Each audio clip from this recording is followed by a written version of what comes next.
असतील, देशाचं संरक्षणाच्या बाबतीतल्या गोष्टी असतील, इकॉनॉमी असेल आपली, या सगळ्याच्या बाबतीमध्ये जे जे गेले त्या योजना लोक कल्याणकारी योजना ज्या राबवल्या त्याच्याबद्दल माहिती ही गेल्या 12 वर्षातली या पत्रकार परिषदेच्या माध्यमातून आम्ही देतोय. यामध्ये आज माझ्याबरोबर उपस्थित असलेले श्रीमंत छत्रपती उदयनराजे भोसले सन्मान्य खासदार साहेब उपस्थित आहेत, जिल्हाध्यक्ष आणि अब्दुलबाबा भोसले उपस्थित आहेत, राज्याचे आमचे प्रतिनिधी विक्रमजी पावसकर आणि सर्व माझे सहकारी आमदार जिल्ह्यातले अनेक पदाधिकारी उपस्थित आहेत. आज आपण जे पंतप्रधान नरेंद्रजी मोदी यांच्या 12 वर्षाच्या प्रवासावर चर्चा करण्यासाठी आपण ही पत्रकार परिषद घेतली. 2014 मध्ये देशाने मोदींवर विश्वास ठेवला. 2019 मध्ये परत एकदा त्याहूनही मोठ्या संख्येनं परत एकदा या देशाची धुरा, या देशाची सूत्र ही पंतप्रधान मोदीजींच्या ताब्यामध्ये देशवासियांनी दिली. त्याचबरोबर 2024 मध्ये सुद्धा तिसऱ्यांदा हाच निकाल देशामध्ये आपल्याला बघायला मिळाला. आणि असं असताना जवाहरलाल नेहरूंचं जे यापूर्वीचं रेकॉर्ड होतं ते मोडून आज पंतप्रधान मोदीजींनी नवीन 12 वर्षापेक्षा आता आणि पुढे सुद्धा ते पंतप्रधान तेच राहणार आहे ते सुद्धा आपल्याला माहिती आहे. त्यामुळं मला नाही वाटत की या देशामध्ये कोणी मोदीजींचं आता हे रेकॉर्ड जे आहे हे होऊ शकत. हे सगळं जे झाले किंवा आज ज्या याच्यावर मोदीजींकडं जे हे सर्व जनतेचा विश्वास त्यांनी संपादन केला. जनतेला ज्या अपेक्षा शासनाकडनं सरकारकडनं होत्या त्या त्यांनी पूर्णत्वाला नेल्या.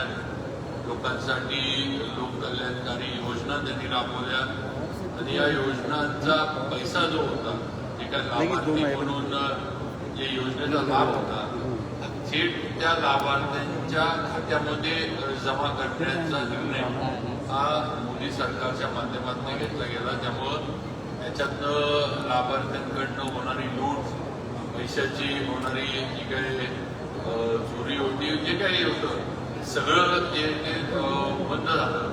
आणि खऱ्या अर्थानं ज्याच्यासाठी ही योजना अपेक्षित आहे, जो या योजनेचा फायदा घेऊन जो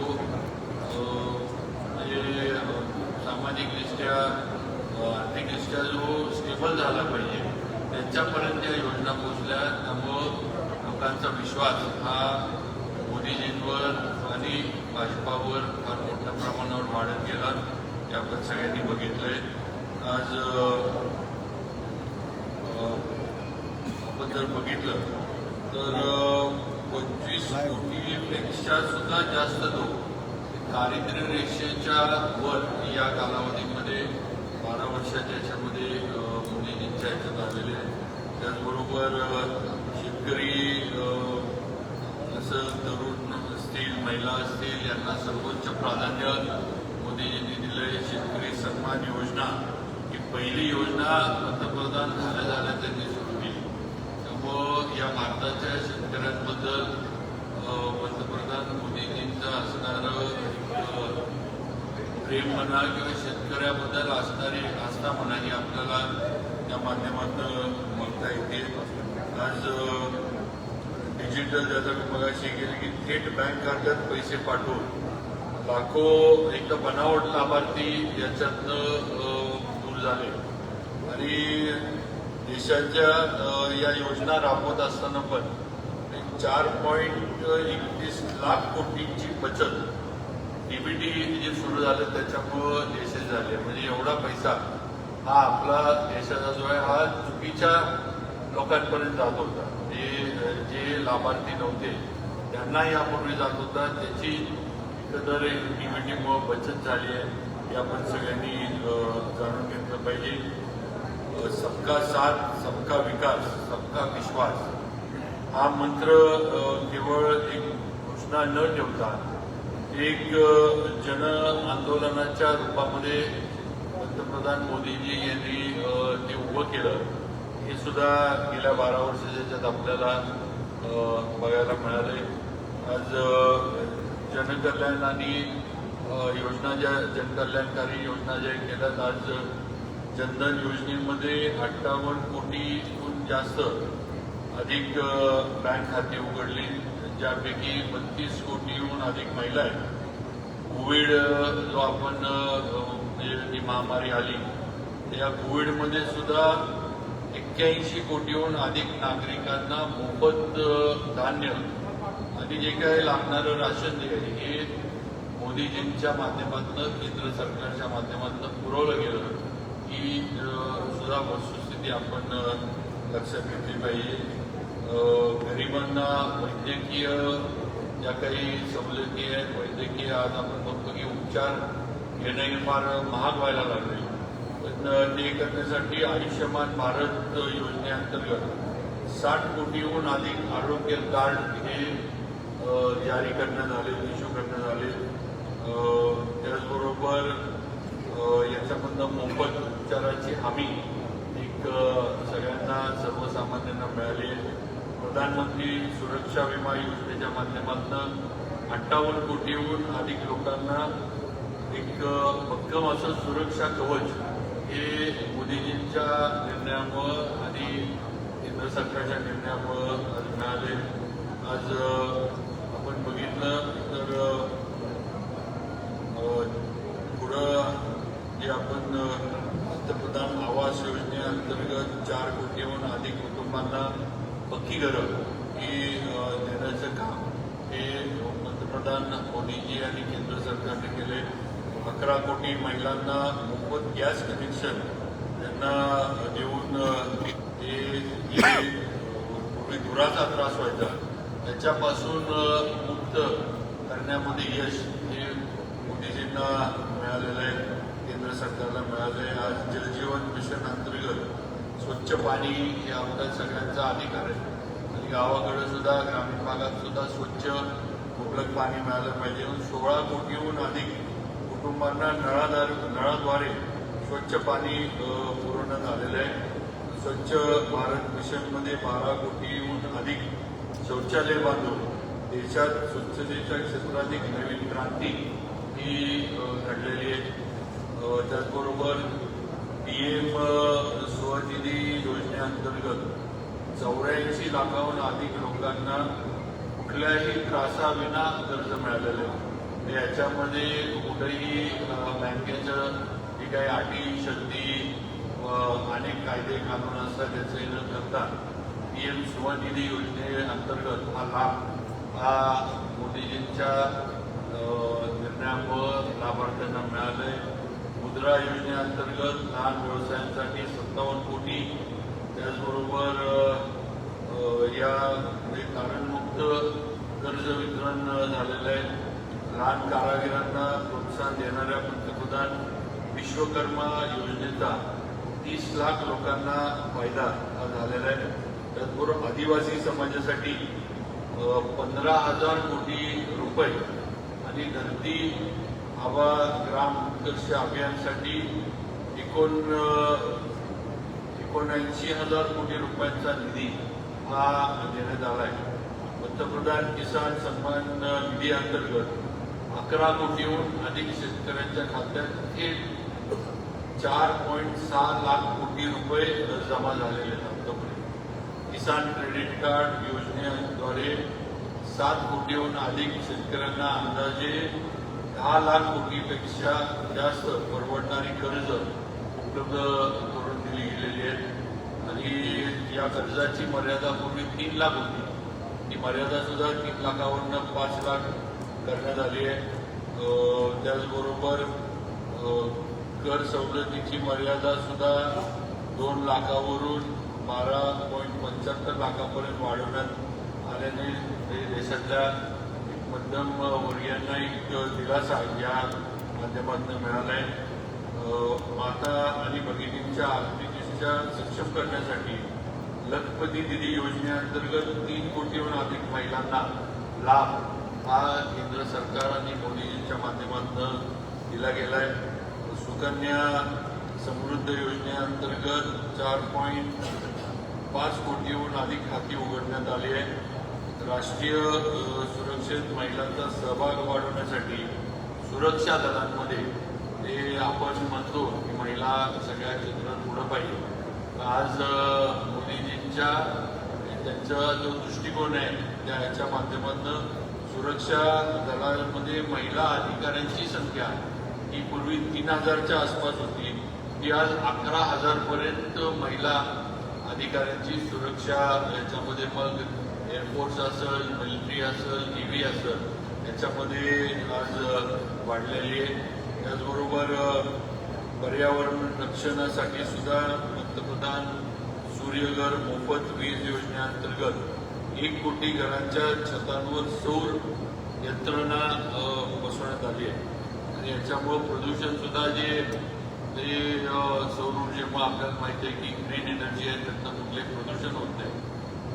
त्याचबरोबर आज आपण जर पूर्वी अटल बिहारी वाजपेयी असताना जी मूलभूत जे आपण सुविधा म्हणतो, इन्फ्रास्ट्रक्चर जे म्हणतो, त्याच्यामध्ये अटल बिहारी वाजपेयींनी 2000 साली सुरू केलेली दूरदर्शी योजना पंतप्रधान ग्रामीण सडक योजनेचं आज नवीन त्याला एक हे देऊन त्याचा म्हणजे भारताच्या ग्रामीण रस्त्यांचा चेहरामोहरा बदलण्याचं काम झालेलं आहे.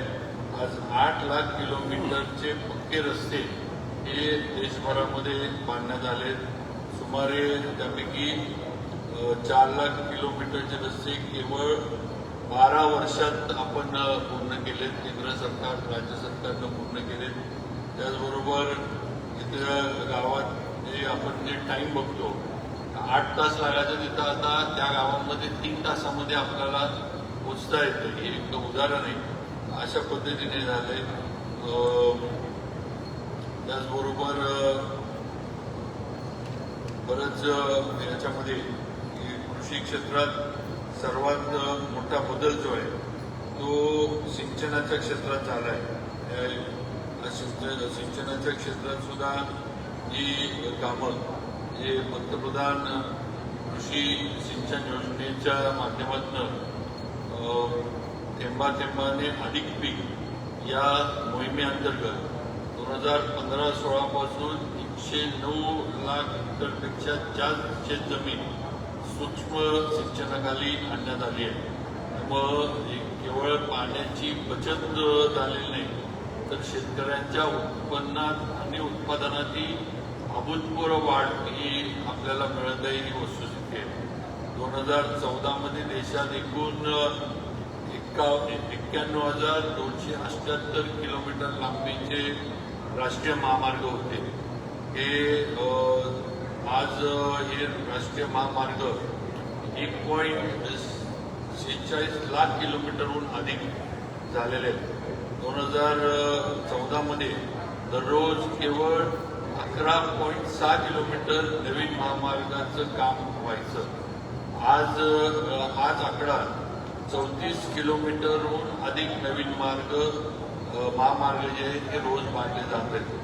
आज आपण जर बघितलं तर जो अगदी आपल्या देशाचा दुर्गम भाग आहे, म्हणजे अगदी आपण ज्याचा जिथं सगळ्याच बाबतीमध्ये पोहोचणं अवघड होतं, त्यामध्ये आज जे काम झाले, चिना पूल असेल, नवीन पंबन पूल असेल, अटल टनेल असेल, हे यासारख्या शेकडो भव्य आणि विशाल पायाभूत सुविधा या मोदी सरकारनं आणि मोदीजींच्या माध्यमातून आज देशात उभ्या राहिल्या. त्याच्यामुळं सगळ्यात महत्त्वाचं म्हणजे देशाच्या संरक्षणाला आणि देशाचं त्या ठिकाणी आपली मिलिटरी, आपले बाकीचे जे जवान आहेत त्यांना लागणारं जे म्हणजे सप्लाय असतो, जे काही त्यांची रसद ज्याला आपण म्हणतो ती पोहोचवण्यासाठी या सर्व रस्त्यांचं जे ते इकडनं आपल्याला सगळ्यांना माहिती की एकीकडनं चायना, एकीकडनं पाकिस्तान, दोन देशांचा धोका आपल्या देशाला कायम राहिलेला आहे. आणि या ह्याच्यावर शेवटी रस्ते त्या ठिकाणी वेळ आल्यानंतर म्हणजे युद्ध सदृश्य परिस्थिती जरी झाली तर त्या ठिकाणी लागणारी जी तयारी असते, जी सगळी रसद असते ती पोहोचवण्यासाठी आज या सर्व पायाभूत सुविधांचा फार मोठ्या प्रमाणावर भारताला, आपल्या सैन्याला फायदा होतोय. आज 2014 पर्यंत रेल्वेचं आधुनिकीकरण हे काही फार झालं नव्हतं, एक दिवास्फोट होतं. आज भारतीय रेल्वेचं ब्रॉडगेज विद्युतीकरणाचं 99.6% पेक्षा जास्त काम पूर्ण झाले. अमृत भारत स्टेशन योजनेअंतर्गत देशभरातील 1137 पेक्षा जास्त रेल्वे स्थानकं आज जागतिक दर्जाच्या मानांकनानुसार अद्ययावत केली जात आहे. आज भारतीय रेल्वेनं हे RRTS असेल, वंदे भारत ट्रेन्स असतील, या नवीन सगळ्या ज्या गाड्या आहेत त्या 12 वर्षांमध्ये एक नवीन त्याला आपण रेल्वेला चळवळी म्हणून ती मोदीजींच्या आणि केंद्र सरकारच्या माध्यमातून दिली गेली आहे. आज वाहतुकीचं म्हणजे देशभरामध्ये 164हून अधिक वंदे भारत एक्सप्रेस गाड्या यशस्वीपणे कार्यरत आहेत. ज्या भारतीय रेल्वेने एक नवीन, आधुनिक आणि सुरक्षित ओळख या वंदे भारत गाड्या बनलेल्या आहेत. 2014 मध्ये केवळ 5 शहरांमध्ये 248 किलोमीटरचं मेट्रो नेटवर्क होतं. आज भारतात 26हून अधिक शहरांमध्ये 1095 पेक्षा जास्त लांबीचं मेट्रो नेटवर्क आज उभं राहिलेलं आहे. त्यामुळे ही जगातील सर्वात वेगानं वाढणारी शहरी वाहतुकीची व्यवस्था ही आपली भारताची मेट्रो बनलेली आहे. त्याचबरोबर विमानतळांचा विषय पहिला तर 67 वर्षात केवळ 74 विमानतळं आपल्या देशात होती. इंटरनॅशनल असतील, छोटी मोठी. आज गेल्या 12 वर्षामध्ये मोदी सरकारने 90हून अधिक विमानतळं बांधली असून आज हा आकडा आजचा जर बघितला तर हा 164च्या पुढं विमानतळांचा आकडा गेलेला आहे. उडान योजनेमुळं ज्यांना कधी वाटत नव्हतं, पण या उडान योजनेमुळं विमान प्रवास सुद्धा सुकर आणि किफायतशीर झाला आहे. आज विमान प्रवासाची संधी ही अगदी सर्वसामान्य छोट्यातल्या छोट्या व्यावसायिकांना असेल, नोकरदारांना असेल असताना मिळायला लागली आहे. आज गेल्या 12 वर्षात तरुणांना शिक्षण आणि उपचार देण्यासाठी 23 नवीन एम्स आणि वैद्यकीय महाविद्यालय मंजूर करण्यात आली आहेत. आणि यामध्ये ईशान्य भारतातील लोकांची दीर्घ काळापासूनची मागणी पूर्ण करत आसाममध्ये पहिलं एम्स स्थापन करण्यात आलेलं आहे. मिशन इंद्रधनुष अंतर्गत बाल आरोग्यासाठी 54 कोटीहून अधिक मुलांना मोफत लसीकरण हे केंद्र सरकारच्या आणि मोदीजींच्या निर्णयातनं आज केलं गेलेलं आहे. आज आपण आपल्या जो वारसा म्हणजे भारताची जी ओळख आहे, आपण आपल्या देशामध्ये आपला वारसा जो आहे याचं फार जतन करतो. किंवा आपला जो वारसा आहे, आपल्या ज्या परंपरा आहेत, आपल्या ज्या रूढी आहेत त्या फार काटेकोरपणे आपण सगळेजण पाळत असतो. यामध्ये हा वारसा जपण्याचं काम सुद्धा एकीकडं प्रगती होती आहे, एकीकडं इंटरनेटच्या युगामध्ये आपण गेलो आहे. आज आपण हे ज्याला आपण इतर देशांना सुपर पॉवर म्हणायचो, आज त्या रांगेमध्ये भारताला पंतप्रधान मोदीजींनी नेले. असं असताना सुद्धा आपली जी परंपरा, आपला जो वारसा आहे हा जपण्याचं काम सुद्धा मोदीजींच्या माध्यमातून गेल्या 12 वर्षांमध्ये फार बारकाईनं काटेकोरपणे करण्याचे झाले. त्यामध्ये आपण बघितलं तर सांस्कृतिक जाणीव आणि राष्ट्राभिमान ही नव्या उंचीवर पोहोचला आहे. गुलामगिरीच्या मानसिकतेमध्ये मानसिकतेतून मुक्त होऊन राजपद जे नाव होतं तसं आता कर्तव्यपद हे नाव जे करण्यात आलं नामकरण. इंडिया गेटवर नेताजी सुभाषचंद्र बोस यांचा एक भव्य पुतळा आता उभा करण्यात आला आहे. भारतरत्न डॉक्टर बाबासाहेब आंबेडकर यांच्या जीवनाशी संबंधित 5 प्रमुख स्थळे पंचतीर्थ म्हणून विकसित करण्यात आलेली आहेत. त्याचबरोबर जे आदिवासी वीर होते त्यामध्ये महान नेते भगवान बिरसा मुंडा यांची जयंती आदिवासी अभिमान दिन म्हणून घोषित करण्यात आली आहे. सरदार पटेलांचा स्टॅच्यू ऑफ युनिटी आणि नवीन संसद भवन जे त्या ठिकाणी बांधण्यात आलंय. रेसकोर्स रोडचे नाव बदलून लोककल्याण मार्ग ठेवण्यात आलेला आहे. आज छत्रपती शिवाजी महाराजांचे सुद्धा जे गडकिल्ले आपण जिथं सगळेजण जिथं आपली महाराष्ट्रात आणि देशात छत्रपतींच्या ह्याच्याबद्दल जी आपली सगळ्यांची भावना आज आपल्या छत्रपतींचे गडकिल्ले आणि छत्रपती शिवाजी महाराजांचा इतिहास युनेस्कोच्या लिस्टमध्ये हे गडकिल्ले आणून हे जगाच्या नकाशावर आणण्याचं काम हे पंतप्रधान मोदीजी आणि महाराष्ट्राचे मुख्यमंत्री देवेंद्रजी यांच्या माध्यमातून झालंय. हे सर्व शिवभक्तांनी सुद्धा लक्षात घेतलं पाहिजे. आज अंदमान आणि निकोबार बेटांमध्ये 21 बेटांना आपल्या परमवीर चक्र विजेत्यांची नावं देण्यात आली आहेत. पोर्ट ब्लेअरचं नाव बदलून श्री विजयपुरम हे करण्यात आलं आहे. त्याचबरोबर मोदी सरकारनं जनता कर्फ्यू, टाळी अभियान, हर घर तिरंगा, एक पेड़ माँ के नाम यासारख्या उपक्रमांमध्ये देशातील 140 कोटी नागरिकांना एकत्र आणले. ते आपण बघितले. Fit India movement, vocal for local यासारख्या मोहिमांना देशातील लोकांमध्ये स्वदेशी उत्पादनं ही उत्तम आरोग्याबद्दल एक नवीन आत्मविश्वास आणि स्वदेशी उत्पादनांबद्दल एक आकर्षण या योजनांमुळे निर्माण करण्यामध्ये मोदी सरकार यशस्वी झालंय. आज भारताने वसुधैव कुटुंबकम या भावनेला मूर्त रूप दिलंय. आज भारताने कठीण काळामध्ये आज 99 देशांना ही लस आपण पुरवली. कोविडच्या काळामध्ये एक हे आपण वेळ आल्यावर जगाचा पण विचार किंवा जगातल्या नागरिकांचा विचार पण भारत करतं. आपले पंतप्रधान मोदीजी करतात हे या माध्यमातून आपल्याला बघायला मिळते. G20 चे भारताचे अध्यक्षपद ही यशस्वीरित्या भारताने पार पाडले. 32 नवीन दूतावासांचे उद्घाटन आणि 70 लाख कोटी रुपयांहून अधिक थेट परकीय गुंतवणूक FDIचा ओघ हा भारतामध्ये हे भारताच्या जागतिक विश्वासाचे द्योतक आहे.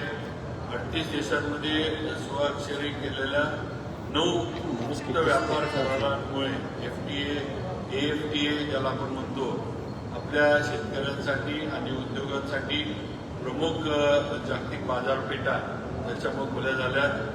आज 177 देश एकत्र येऊन हे आंतरराष्ट्रीय योग दिन हा आज साजरा करतात. याची सुरुवात पंतप्रधान मोदीजींनी केली. आज 10 जून हा भारतातील लोकशाहीचा एक अभूतपूर्व आणि ऐतिहासिक टप्पा आहे. पंतप्रधान नरेंद्रजी मोदी हे देशाचे पहिले पंतप्रधान पंडित जवाहरलाल नेहरू यांना मागे टाकून भारताच्या इतिहासातील सर्वाधिक काळ पदावर राहिलेले निर्वाचित पंतप्रधान बनतील. हे पंतप्रधान नरेंद्रजी मोदी यांना 32 आंतरराष्ट्रीय सन्मान हे आतापर्यंत मिळाले. मॉर्निंग कन्सल्ट सर्वेक्षणात 75% पसंती मिळवून ते जगातील सर्वात लोकप्रिय नेते बनले. त्याचबरोबर महाराष्ट्राच्या बाबतीमध्ये जर आपण बघितलं महाराष्ट्र हे देशाचे आर्थिक इंजिन आहे.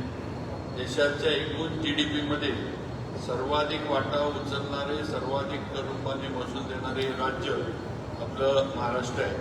2014 ते 2026 या 12 वर्षाच्या कालखंडात देशात आणि राज्यात अनेक राजकीय स्थित्यंतरं झाली. केंद्रात पूर्ण बहुमताचे सरकार आले तर महाराष्ट्रातील सत्ता संघर्षानंतर अनेक अंक पाहायला मिळाले.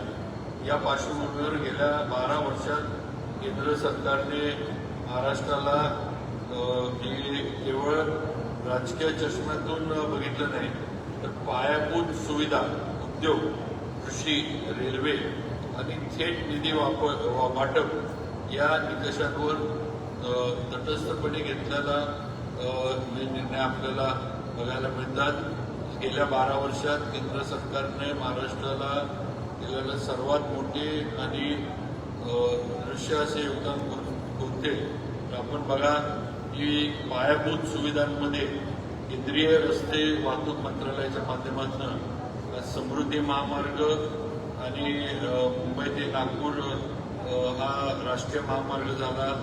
दिल्ली मुंबई एक्सप्रेसवेचं महाराष्ट्रातला भाग, तसेच विविध जिल्ह्यांना जोडणारे राष्ट्रीय महामार्गांचं चौपदरीकरण असेल. त्याचबरोबर सगळ्या याच्यामध्ये जे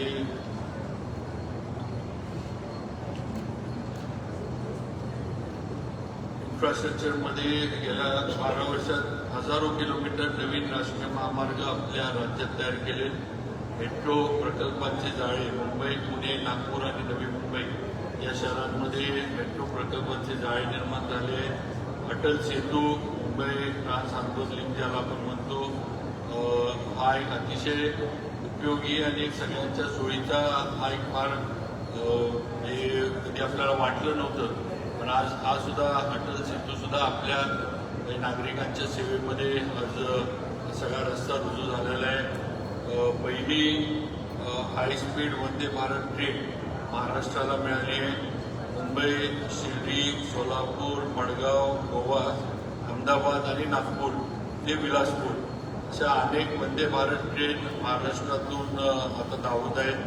त्याचबरोबर रेल्वे बजेटमध्ये सुद्धा गेल्या आर्थिक वर्षात महाराष्ट्राला रेल्वे प्रकल्पांसाठी 15,000 कोटींपेक्षा जास्त निधीची तरतूद ही सातत्यानं करण्यात आली आहे. यामध्ये मुंबई उपनगरीय रेल्वे याचं आधुनिकीकरण, ठाणे, दिवा 5व्या आणि 6व्या मार्गिकेचं लोकार्पण आणि छत्रपती शिवाजी महाराज टर्मिनस व इतर महत्त्वाच्या स्थानकांचा पुनर्विकास अमृत भारत स्टेशन स्कीममध्ये. त्याचबरोबर अहमदनगर, बीड, अहमदनगरमध्ये ज्याला आपण आता आपलं अहिल्यानगर ज्याला एक होतं, अहिल्यानगर, बीड, परळी आणि वर्धा, नांदेड या रेल्वे मार्गाच्या कामाला केंद्रानं गती दिली आहे. त्याचबरोबर उद्योगामध्ये सुद्धा आज दिल्ली मुंबई कॉरिडोर, DMIC ज्याला आपण हे करतो इंडस्ट्रियल कॉरिडोर, छत्रपती संभाजीनगर जवळील ऑरिक या सर्वात यशस्वी स्मार्ट औद्योगिक शहरांपैकी एक म्हणून विकसित झालं आहे. येथे अब्जावधी रुपयांची गुंतवणूक महाराष्ट्रामध्ये ऑरिकच्या माध्यमातून आज आलेली आहे. दिघी पोर्टचं औद्योगिक क्षेत्राचा विकास ही या संकल्पनेतून होत आहे. सगळ्यात मोठं वाढवण बंदर पालघर जिल्ह्यामध्ये वाढवण येथे उभारण्यात येणारं बंदर हा केंद्र सरकारचा एक महत्त्वाकांक्षी मेगा प्रकल्प आहे. सुमारे 76,000 कोटी रुपयांच्या या प्रकल्पाला केंद्र सरकारनं अंतिम मंजुरी दिली असून हे बंदर जगातील पहिल्या 10 मोठ्या बंदरांमध्ये स्थान मिळवेल असा अंदाज आहे. आणि यामुळं महाराष्ट्रातील किनारपट्टीवर रोजगाराची आणि व्यापाराची मोठी लाट येण्याची शक्यता आहे. आज टेक्स्टाईल पार्क PM मित्राच्या माध्यमातून अमरावती इथे आपल्या राज्यात PM मित्राच्या उभा करण्यात आला आहे, मंजूर करण्यात आला आहे. त्याच्यामुळं विदर्भातील कापूस उत्पादकांना आणि वस्त्रोद्योगाला मोठा आज कृषी सिंचन आणि दुष्काळ निवारणात सुद्धा महाराष्ट्र हा सातत्यानं दुष्काळ आणि अवकाळी पावसाचा सामना करणारा प्रदेश आहे. या पार्श्वभूमीवर केंद्र सरकारनं कृषी आणि सिंचन क्षेत्राला पण भरपूर सहकार्य केले. पंतप्रधान कृषी सिंचन योजना PMKSY महाराष्ट्रातील तब्बल 26 मोठ्या आणि मध्यम सिंचन प्रकल्पांचा समावेश या योजनेत करण्यात आला आहे. आज पंतप्रधान किसान सन्मान निधी मगाशी पण मी सांगितलं की या योजनेच्या माध्यमातून महाराष्ट्रातील सुमारे 85 लाख ते 1 कोटी शेतकऱ्याच्या खात्यात थेट प्रतिवर्ष 6,000 रुपये जमा होत आहेत. राज्य सरकारने यात स्वतःची भर घातली असली तरी केंद्राचा हा पायाभूत आधार ग्रामीण व्यवसायाला बळ देणार ठरला आहे. त्याचबरोबर पीक विमा आणि आपत्ती व्यवस्थापनमध्ये सुद्धा NDRF-मधून केंद्र सरकारनं महाराष्ट्राला वेळोवेळी मदत दिली आहे. नागरी विकास, आरोग्य, सामाजिक कल्याणमध्ये सुद्धा आपण बघा, स्मार्ट सिटी मिशन असेल, आरोग्य क्षेत्र, आयुष्यमान भारत, भीम असेल, PMAY, हे शहरी आणि ग्रामीण भागातील लाखो गरिबांना हक्काच्या घराची योजना असेल, अशा अनेक योजना या महाराष्ट्राला काही केलेत. असं गेल्या 12 वर्षांचं म्हणजे सर्व क्षेत्रात हे असं कुठलं एकही क्षेत्र या देशातलं नाही आहे ज्याच्यामध्ये पंतप्रधान मोदीजींच्या निर्णयानं बदल झालेला नाही, क्रांती झालेली नाही. आणि सगळ्यात महत्त्वाचं म्हणजे भारताची ओळख, एक भारताचं ही ओळख जगात जी आज निर्माण झाली आहे ती नक्कीच फक्त आणि फक्त पंतप्रधान मोदीजींचं नेतृत्व या भारताला पंतप्रधानपद म्हणून त्या याच्यावर मिळालं. म्हणून आज भारताचा दबदबा, भारतीयांना जो जगभरामध्ये मिळणारा आदर आहे हा सगळा जो आहे हा आपल्या पंतप्रधानांमुळं आहे. त्यांच्या कामामुळं, त्यांच्या सगळ्या वलयामुळं आज हे जगभरामध्ये भारताची जी काही ती आपल्याला बघायला मिळते. असं गेले 12 वर्षाचं काम हे एवढं थोडक्यात मांडता येईल तेवढं आम्ही मांडले. तर याच्यापेक्षा पण फार मोठं काम पंतप्रधान मोदीजींचं आहे, चालू आहे. आपल्या इकडं सुद्धा केंद्र सरकार, राज्य सरकारच्या जिल्ह्याचा विचार केला. सातारा मेडिकल कॉलेज आता अंतिम टप्प्यात आले, त्याचं आपण हे करतोय. बाकी आपल्या सैनिक स्कूलचं नूतनीकरण दुसरा टप्पा आता त्याचा सुरू झाला आहे.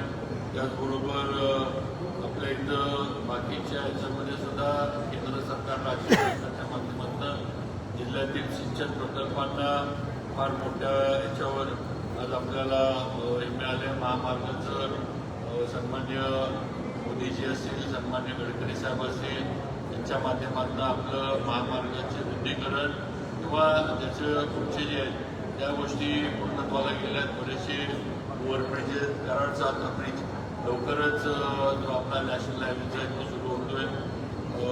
अजिंक्यताराचं आपलं साताऱ्यातलं प्रकल्प असेल, किल्ल्याचा, तारा राणींची, शाहू महाराजांची, येसुबाईंची समाधी असेल, याला दिलेला निधी असेल, असे अनेक खंडाळा टनल हे आज आपला एक टनल ओपन झाला आहे.